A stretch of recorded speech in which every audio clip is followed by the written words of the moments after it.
안녕하십니까. 서울아산병원 노년내과 정혜원이라고 합니다. 이렇게 좋은 학회에서 발표할 수 있는 기회 주셔서 정말 영광스럽게 생각합니다.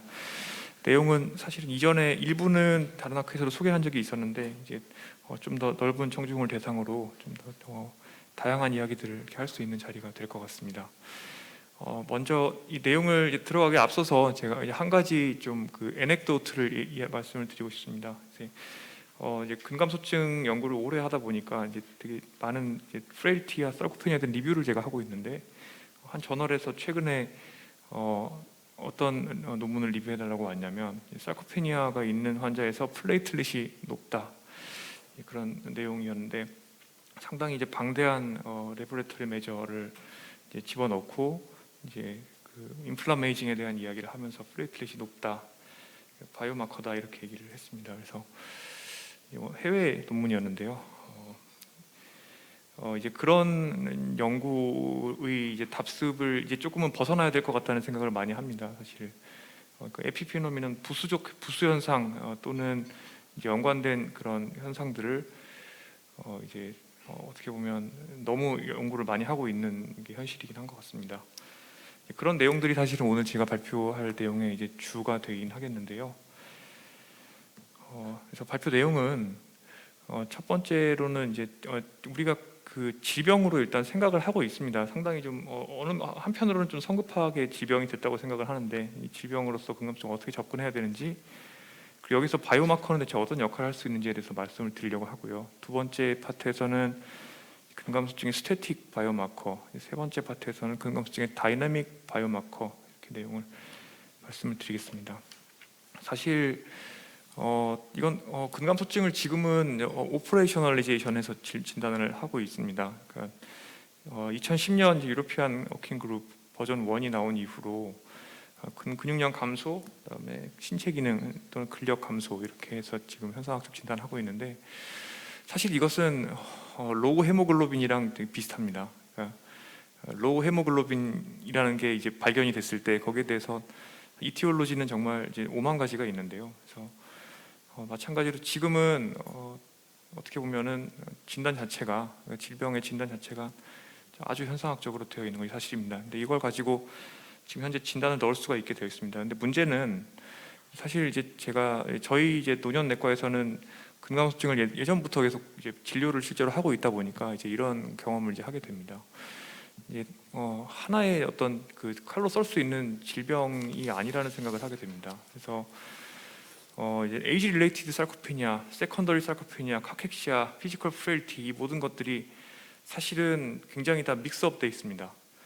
그리고 그 원인을 찾아보면 사실은 과연 프라이머리 sarcopenia라는 게 있나 하는 생각도 듭니다. 지역사회 연구도 해봤고, 또 근감소증을 이제 주소로, 그러니까 오는 환자들을 진료를 하다 보면서 환자들의 원인을 찾아보면은 많은 것들이 섞여 있고, 그것들이 이제 1차적으로는 이제 에이징 홀마크와 연관이 될 것이고, 또 2차적으로는 우리가 제리아틱스에서 노인의학에서 다루는 기능적인 파라미터들이 다 연결이 되어 있습니다. 그래서 우울, 사회적인 결핍, 신체 기능, 인지 기능 저하, 만성 질환의 관리와 과정에서 발생한 폴리파마시, 모든 것들이 근감소증과 연관되어 있고, 그것의 결과가 사실은 신체 기능의 저하로 나타날 수 있기 때문에 프라이머리 sarcopenia, 세컨더리 sarcopenia를 가르는 것이 불가능하지 않나, 이런 생각도 하게 됩니다.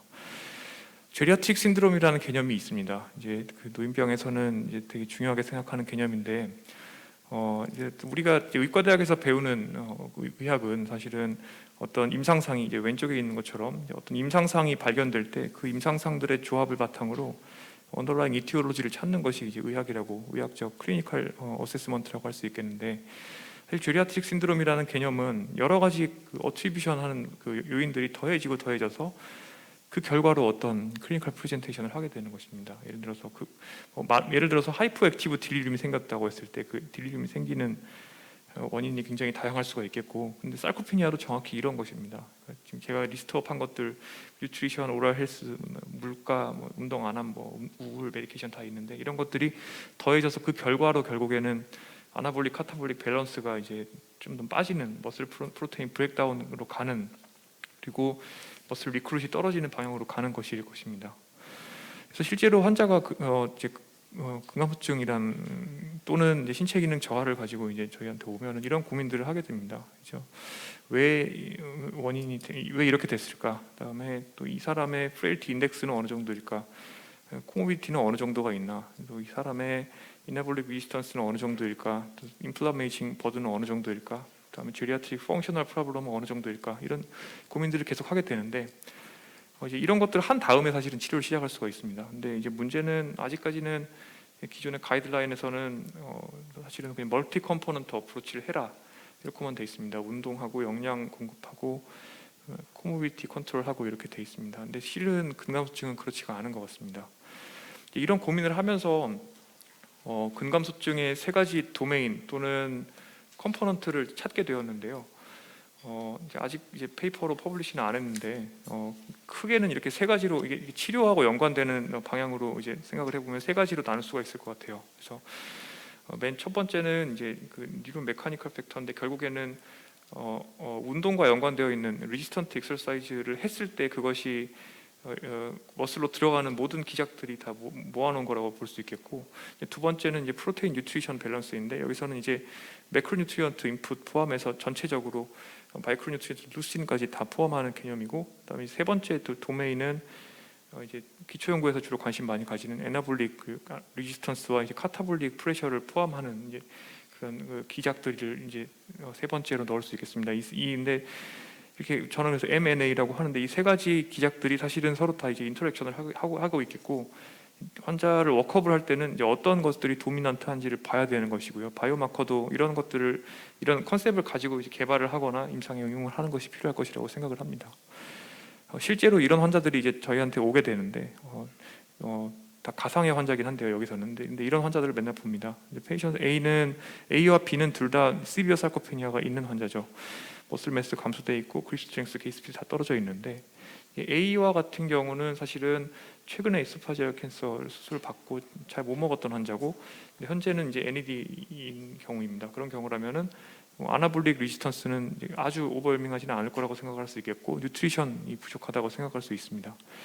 B 환자 같은 경우는 이제 다른 경우인데 이제 스테로이드 노출력이 있고 여러 가지 코모비티, 특히 오랄 안티다이비틱 드럭을 사용하고 있기 때문에 아나볼릭 리지스턴스가 이제 있을 것이라고 생각을 할 수가 있습니다. 이제 이런 경우라면은 단순하게 이제 뉴트리셔널 서포트가 도움이 별로 안 될 수도 있습니다. 그래서 이런 것들을 이제 실제로 환자를 볼 때 이제 기전을 세분화하는 노력이 필요하다라는 걸 다시 말씀드리는 거고요. 그래서 예를 들어서 우리가 가진 무기들이 이제 많이 있는데, 지역사회 연구에서는 뭐 멀티 컴포넌트 어프로치를 무조건 다 할 수가 있지만 RCT에서 임상 상황에서는 사실은 그렇지 않은 경우가 많거든요. 그래서 예를 들어서 이제 뉴로 메카니컬 파라미터가 떨어져 있는 경우라면 뭐 당연히 저항 운동을 교육을 하고 시켜야 될 것 같고요. 근데 또 많은 경우에는 사실은 인지 기능 저하나 디프레션 때문에 그런 경우가 있습니다. 이런 것들 치료해 주거나 안티콜리너직 메디케이션을 이제 정리를 해주거나 적절치 않은 벤조를 없애주게 되면 환자 머릿속에 있는 구름이 이제 거치면서 환자가 액티비티가 늘고, 그러면 피지컬 퍼포먼스 SPPB 점수가 막 2, 3점 좋아지는 걸 볼 수가 있습니다. 프로테인 뉴트리션도 마찬가지입니다. 사실 이제 뭐 매크로 뉴트리언트를 이제 줘야 되겠지만, 한편으로는 예를 들어서 디프레션이 이제 메이저였다 하면은 이제 안티 디프레선트가 잘 듣죠. 그러니까 특히 이제 멀타자핀 같이 체중이 느는 안티 디프레선트가 만약에 잘 맞는 환자라면 잘 써볼 수가 있겠고, 예를 들어서 다이아비티스에 대해서 SGLT2를 하이도즈로 쓰고 있다, 뭐 이런 경우라면 사실은 아나볼릭 리지스턴스를 호전시킬 수 있는 방법이 없습니다. 그런 것들을 교정해 줄 수도 있겠습니다. 아나볼릭 카타볼릭 메커니즘은 MPS와 MPB 머슬 프로테인 신세시스와 브레이크다운으로 이제 나눠서 볼 수가 있는데, 이제 이것들에 대해서 쓸 수 있는 무기들이 역시 존재합니다. 물론 아직 신약으로 쓸 수 있는 건 없지만, 예를 들어서 루슨이나 일부 HMB와 같은 것들 써볼 수가 있겠고, 또 다른 약제들 호르몬이나 아나볼릭 호르몬이나 피오글리타존 같은 것들도 이쪽에 속하는 거라 볼 수 있겠습니다. 근데 역시나 제리아트릭 펑셔널 프로블럼은 같이 들어가게 되겠습니다. 결론적으로 이제 말씀드리면, 그래서 근감소증 바이오마커를 우리가 연구를 할 때 기존에는 이제 근감소증 바이오마커라고 하면은 이제 sarcopenia 있고 없고로 나눠놓고 어떤 프로테인의 익스프레션이 높고 낮고 뭐 이런 식으로 연구를 많이를 했습니다. 그래서 그런 걸로 이제 일종의 뭐 사실 저도 이런 연구를 많이 하는데, 연구를 위한 연구를 한다고 하면은 앞으로는 이제 바이오마커 연구를 환자 중심의 프리시전 메디슨을 수행하기 위한 근감소증의 드라이빙 메커니즘이 뭔지를 파악하기 위한 도구로 사용을 해야 되겠고, 그래서 기전과 연결해야 되고 중재 방법과 연결을 해야 되고, 근감소증 바이오마커의 맵에서 각각의 마커가 어디 위치하는지를 알 수가 있어야 되겠습니다. 그래서 이제 제가 제안드리는 근감소증 바이오마커 맵입니다. 살코페니아를 다이나믹 마커, 그다음에 스태틱 마커 이렇게 놓고, 스태틱 마커는 결국에는 지금 현재 이 사람이 어느 정도의 신체 기능 또는 프레일리티 인덱스 위치를 하고 있는지를 볼 수 있는 그 정적인 그 스냅샷적인 마커가 될 것입니다. 다이나믹 마커는 결국에는 이 사람의 파소피지올로지와 연관되어 있는 현재의 문제를 파악을 하고, 또 앞으로 어떤 트라젝토리를 겪을 것인가를 예측하고, 여기에 따라서 이제 맞춤형으로 치료를 제공할 수 있는 그런 마커들이 되겠습니다.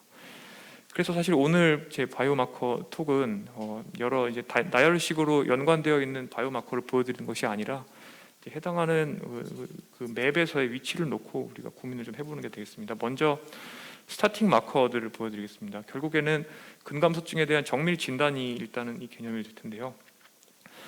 지금 사실 많이 쓰는 것이 이제 유로피안 버전 2, 그다음에 SDoc 그리고 AWGS가 이렇게 되겠습니다. 우리나라에서는 AWGS를 쓰고 있고, 인바디 같은 경우도 지금 이제 AWGS를 이용한 근감소증 이제 진단을 하는 경우에 이제 지금 현재 시나리오가 통과가 된 상태입니다. 그 인터벤션을 할 때는 이제 SDoc에서 주로는 이렇게 얘기를 하고 있습니다. 신체 기능 두 개만 가지고, 그러니까 뭐 그립 스트렝스와 게이트 스피드 두 개 가지고 인디케이션을 잡아서 치료하고 신체 기능 호전되는지 보면 된다고 하고 있습니다. 근데 어쨌든 간에 근감소증을 평가를 하려고 하면은 피지컬 바이오마커들이 필요하게 되겠습니다. 그리고 또 하나는 우리가 치료를 했을 때 중재 효과가 있는지를 알아보려면 신체 기능으로 귀결되는 리얼 머슬 매스가 늘어난지를 알 수가 있어야 되는데요. 이게 왜 그러냐면, 근감소증이라는 것의 그 컨스트럭트, 바이올로지컬 컨스트럭트의 아웃컴으로 생각되는 메저들은 결국엔 폴다운이나 아니면 신체 기능 저하, 그러니까 ADL 감소, IADL 감소, 기관 입소, 이런 제리아트릭 아웃컴들인데, 이 제리아트릭 아웃컴을 개선시키는 것의 그 중간, 그러니까 과정 지표는 결국 신체 기능의 향상입니다. 그런데 문제는 신체 기능 평가는 사실은 인터 옵저버 베리에이션이 존재하고, 또 환자 개별적으로는 데일리 베리에이션도 존재하고 샘플링 에러 있을 수 있기 때문에 이것을 이제 해소하려면 사실은 이제 정확하게 그러니까 기능하는 머슬 매스를 측정할 수 있는 방법들이 필요하겠습니다. 이런 개념들이 있어야 되는데, 문제는 덱사 같은 경우는 그렇지 못하다는 거가 이제 사실은 이제 이해가 필요하겠고요. 예를 들어서 덱사는 린 매스를 측정을 합니다. 사실 리얼 머슬 매스를 재는 게 아니라 린 매스를 재고 있기 때문에 커넥티브 티슈가 들어가게 되겠고, 이 머슬 펑셔널 하는 머슬 매스가 어느 정도인지 반영을 못한다는 문제가 있게 되겠고, 그래서 신체 기능 저하를 반영을 잘 못합니다. 조금 이따 더 말씀드릴 건데요. 그래서 이런 것들 생각을 하셔야 되겠고, 그래서 근육량은 사실 이것도 다 바이오마커에 해당합니다. 그래서 덱사, 인바디, BIA, 그다음에 최근에 많이 각광받는 게 기회 검진에서 머슬 에어리어를 CT에서 측정하는 건데, 어떻게 보면 사실 대부분 다 림 매스를 이제 보는 거라고 보셔야 될 것 같고, 또 뭐 이렇게 혈액에서 시스타틴, 크레아티닌 그 밸류를 가지고 계산을 하는 방법도 존재하게 되겠습니다. 이 근력은 사실 좀 이게 애매한데, 그립 스트렝스는 사실은 지금은 뭐 누구도 이제 근감소증의 파라미터로 이제 그 이론을 제기하지는 않습니다. C2 스탠드 테스트는 AWGS에서는 피지컬 퍼포먼스로 넣고 있고, 유로피안 가이드라인에서는 이제 스트렝스, 머슬 포스 제너레이션으로 보고 있습니다. 이게 사실 근력은 포스, 토크를 반영하는 거지 않습니까? 그리고 이제 포스에다가 벨로시티를 곱한 게 이제 파워가 되겠는데, 그러니까 C2 스탠드 테스트는 사실은 이제 그러니까 인류를 보는 거기 때문에 사실은 신체 기능이 조금 더 맞지 않나 하는 생각은 듭니다. 그다음에 니 토크도 잴 수가 있고요. 신체 기능으로 흔히 많이 보는 거는 뭐 게이트 스피드가 있겠고, 또 숏 피지컬 퍼포먼스 배터리 점수를 가지고 0에서 12점을 보기도 합니다.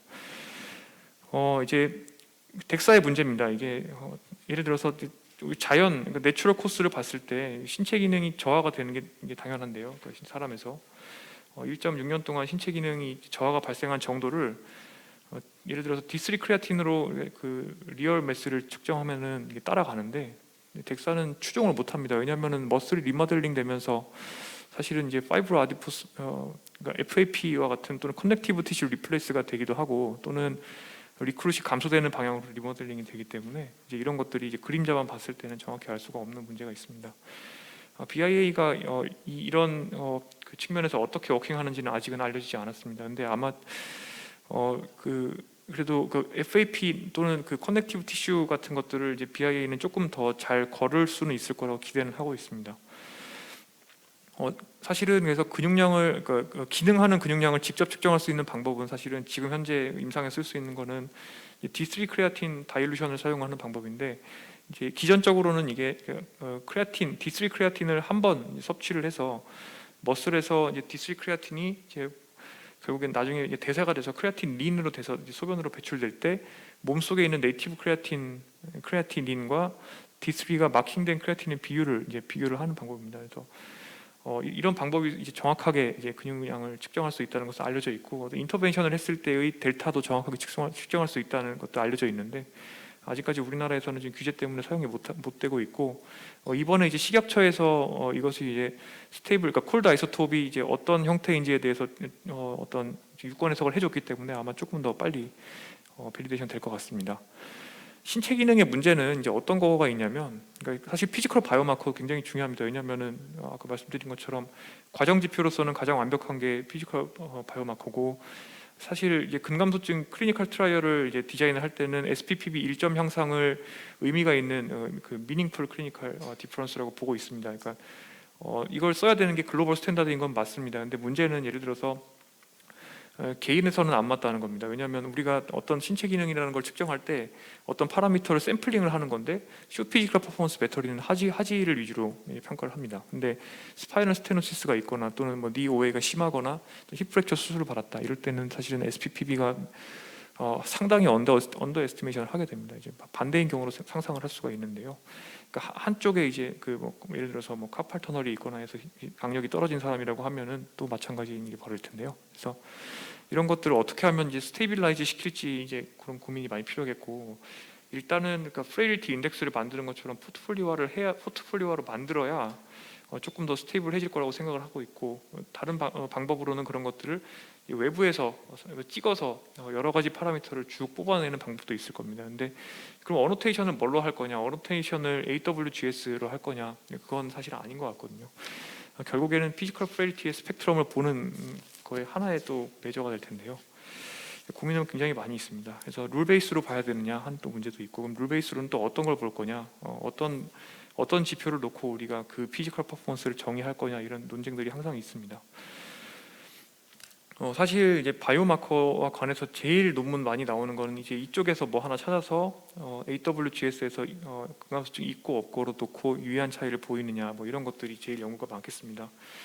근데 이제 사실은 이런 것들에 대한 연구는 과연 이게 치료나 기전으로 연결되어 있을까, 또는 근감소증 치료제를 개발을 위한 MOA 개발로 연관될 수 있느냐에 대해서는 사실은 고민이 많이 필요합니다.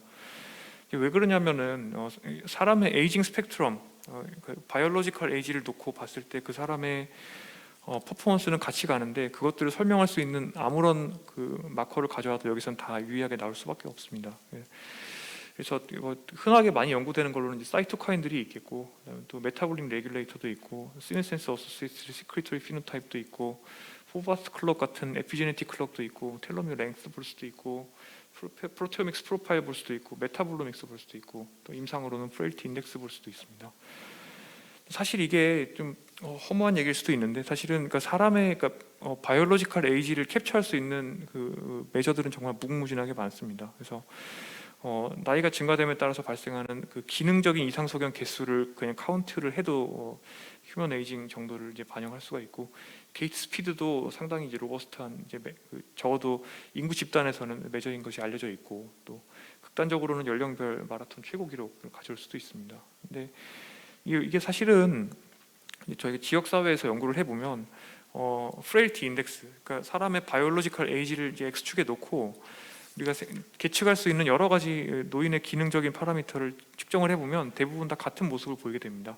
ADL이나 인지기능, 우울, 삶의 질, 보행속도 다 같이 가게 되는데요. 그래서 이거 왜 그러냐면은 이 모든 사람의 그 컴포넌트들이 이제 코릴레이션 되어 있기 때문입니다. 그래서 거미줄을 만드는 것이고, 이 거미줄의 어떻게 보면 시스템의 인테그리티가 사람이 살고 죽느냐에 중요한데, 이게 서로 이제 그 노드들이 다 연결이 되어 있기 때문에 당연히 그렇게 되겠고요. 이런 것들 때문에 사실은 이제 코릴레이션 마커를 찾는 게 좀 얼마나 좀 그러니까 연구로서는 좋은데 좀 한계가 있나 이런 생각을 많이 하게 됩니다. 실제로 그래서 프로테오믹스 프로파일링을 하게 되게 되면 정말 많은 것들을 찾을 수가 있습니다. 그래서 이런 것들을 가지고 프로테오믹 프레일티 인덱스를 만들고 사람의 프레일티 인덱스를 만들 수도 있는데 결국엔 다 같이 가게 됩니다. 그래서 개별 바이오마커 찾는 것들이 한계가 있게 되겠고, 하나 우리가 생각해 볼 것은 실제로 사람의 피지컬 프레일티, 결국엔 사이코페니아는 피지컬 프레일티의 뭐 거울상 또는 뭐 같은 거라고 볼 수 있겠는데, 그러니까 그냥 형제라고 볼 수 있겠는데요.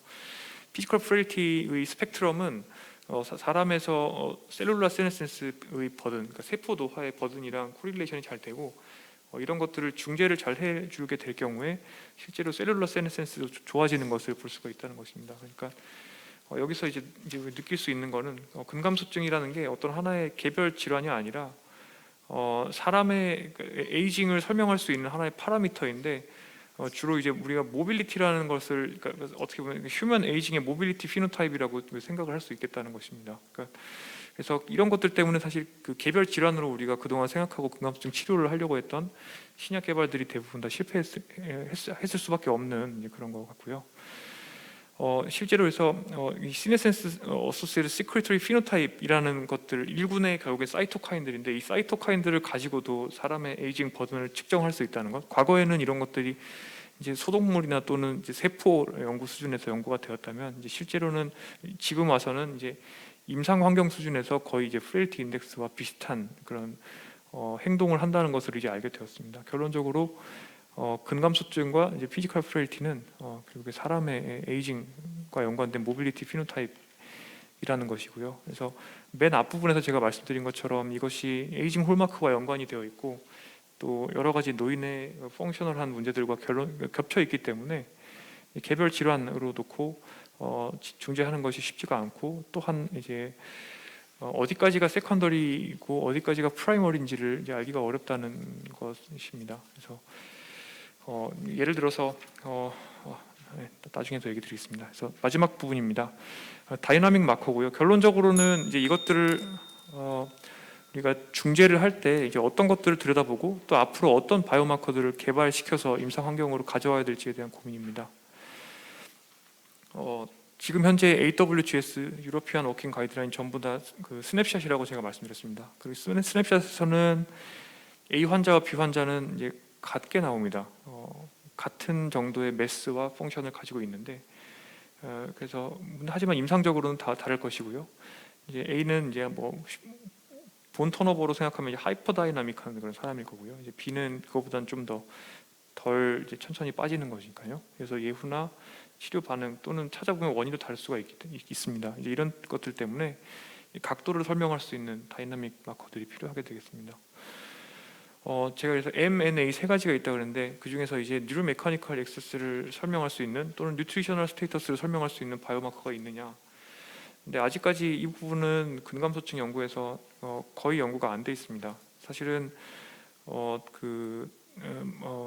엘리트 선수들, 그러니까 스포츠 선수들 영역에서는 사실은 그러니까 프레일티 인덱스를 사람에서 만들듯이 이렇게 다양한 이제 마커들을 사용해서 뉴트리셔널 스테이터스 이런 것들을 볼 수 있다고 되어 있는데, 사람에서는 어떻게 그러니까 노인 환자를 대상으로는 이런 연구들이 아직까지 거의 되어 있지 않기 때문에 이제 앞으로 많은 연구가 필요하다고 할 수 있겠고, 이제 사실 이제 의사 입장에서 근감소증 진료를 하다 보면 정말 궁금한 게 이 사람의 지난 한 달, 두 달 동안의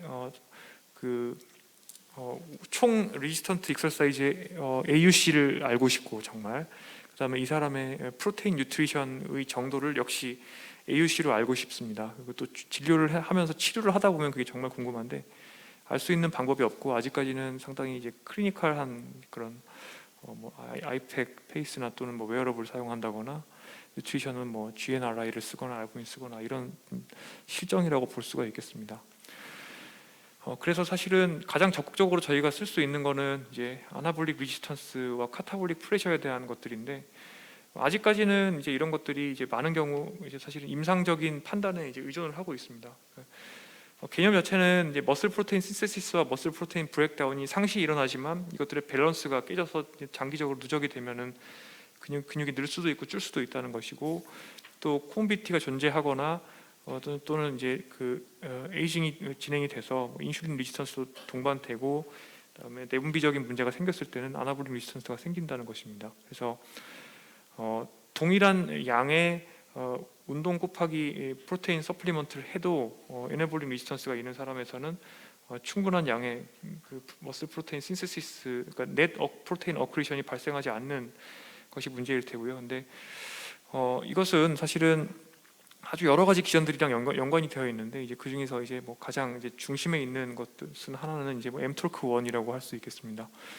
mTORC1이 이제 렉스와 랩을 이용해서 이제 하나는 아미노 애시드와 글루코스 레벨을 이제 디텍을 하고, 한쪽에서는 전신 밀리우의 그로스 팩터 레벨을 또 디텍을 하고, 또 이것의 이제 효율성은 사실은 이제 인트라셀룰라 루신 레벨에 또 디펜던트하게 되겠는데, 이 세 가지가 다 합쳐져서 결국엔 머슬 프로테인 신세시스를 이제 자극을 하게 됩니다.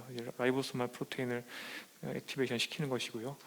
근데 이런 것들이 맨 처음에 말씀드린 것처럼 운동 또는 영양과 다 연결이 되어 있습니다. 이제 운동을 하게 되면 이 메카니컬한 그런 스트레서들이 결국에 이런 여러 가지 메커니즘들의 이제 액티베이션을 이제 장기적으로 시켜줄 수 있는 이제 그런 개념이라고 보시면 되겠고, 또 하나는 이제 카타볼릭 팩터들인데, 사실은 근데 임상적으로 환자한테 문진만 잘 해봐도 알 수 있는 것이 많습니다. 예를 들어서 환자가 투머 버든이 많다, 그럼 당연히 카타볼릭 프레셔가 있고 카케시아의 피처를 보일 것입니다. 근데 많은 기전들이 알려져 있습니다. 사실은 이제 마이오스타틴 모노클로널 안티바디는 이쪽 마이오스타틴 액티빈 시스템에서 나왔던 것이고요. 또 이제 GRE 글루코코르티코이드 리셉터도 그렇고, 그다음에 인슐린 레지스턴스와 이제 엔도크리놀로지컬한 그런 변화들, 이런 것들, 그다음에 운동을 하지 않는 것, 그다음에 인플라메이징과 관련된 파라미터를 전부 다 아트로진이라고 하는 것들을 이제 트랜스크립션을 시켜서 이런 것들이 결론적으로는 이제 유비키티네이션을 시키거나 오토파지를 통해서 이제 머슬 프로테인을 이제 녹여내게 됩니다. 그런 것들이 일어나게 되겠고, 이런 것들을 사람에서 이제 보려고 하면은 사실은 지금까지는 머슬 바이옵시를 아주 시리얼하게 하면서 이제 스테이블 아이소톱 또는 레디오 아이소톱을 통해서 이제 태깅된 바이오마커, 태깅된 아미노 애시드가 얼마나 빠져나오는지 얼마나 들어가는지를 보는 수밖에 없었고, 이것을 이제 바이옵시 없이 할 수 있는 방법들은 이제 헤비 워터를 이제 섭취를 해서 해당 윈도우 기간 동안에 이제 머슬 프로테인의 다이내믹스를 보는 방법도 있긴 하겠고, 이런 것들도 지금 현재 국내에서 좀 사용 제한이 좀 풀려 나가는 중이라고 보시면 되겠습니다. 이런 것들을 블러드에서 볼 수 있는 방법도 있습니다. 골다공증 본 턴오버 마커랑 굉장히 비슷한데 P3NP를 사용을 하면은 이제 머슬 프로테인 신세시스를 반영을 하는 것으로 되어 있고, C 터미널 아그린 프래그먼트를 사용을 하면 머슬 프로테인 브레이크다운 또는 NMJ 리모델링을 볼 수 있다고 알려져 있습니다. 문제는 아직까지는 사람에서 상당히 그 결과가 좀 안정적이지 않고 굉장히 넓은 범위에서 나온다는 것이 될 것 같고요. 실제로 우리나라 인구 집단에서 P3NP나 스냅25 이것도 NMJ 메인터넌스의 중요한 팩터인데, 이런 것들 이제 해보면 상당히 넓은 범위에서 이제 퍼져 있습니다. 그래서 아직까지 임상 상황에서 진단 검사 의학과의 세팅에서 쓰기에는 좀 언스테이블하다고 볼 수가 있겠습니다.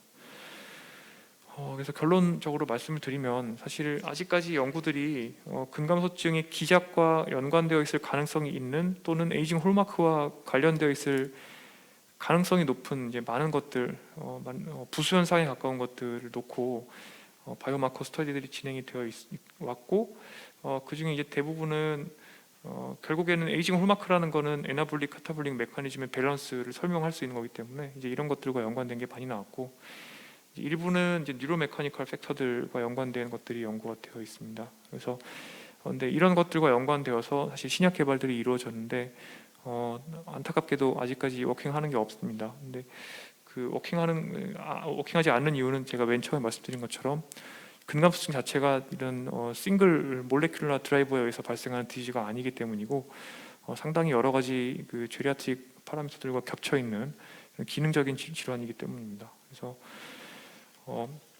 아마 오늘 이제 뒷부분 통해서 이제 근감소증 치료와 관련된 이제 많은 이야기들이 이제 나올 것입니다. 근데 우리가 결국에 가지고 있는 무기라는 것은 제리아트릭 메디슨, 약 정리하고 그다음에 여러 가지 제리아트릭 펑셔널 도메인들에 대한 치료를 이제 맞춤형으로 제공해 주는 것, 그 다음이 이제 멀티 컴포넌트한 인터벤션입니다. 운동, 영양, 그다음에 사회 자원 연계, 이런 것들인데요. 우울 인지에 대한 결국에 제리아트릭이죠. 이런 것들과 연관시킬 수 있는 이제 바이오마커들을 앞으로 개발을 해 나가는 것이 이제 필요할 것이라고 생각을 이제 하겠습니다. 그래서 이런 내용들이 사실은 오늘 그 톡에서는 다 다루기가 어려운데 좀 부끄럽지만 제가 11월 말에 낸 책이 한 권 있는데 이 책에 그런 내용들이 좀 상당히 플레인 랭귀지로 자세하게 써 있습니다. 그래서 책을 보시면은 조금 더 구체적인 내용들을 보실 수 있을 것 같습니다. 네, 경청해 주셔서 감사합니다. 네,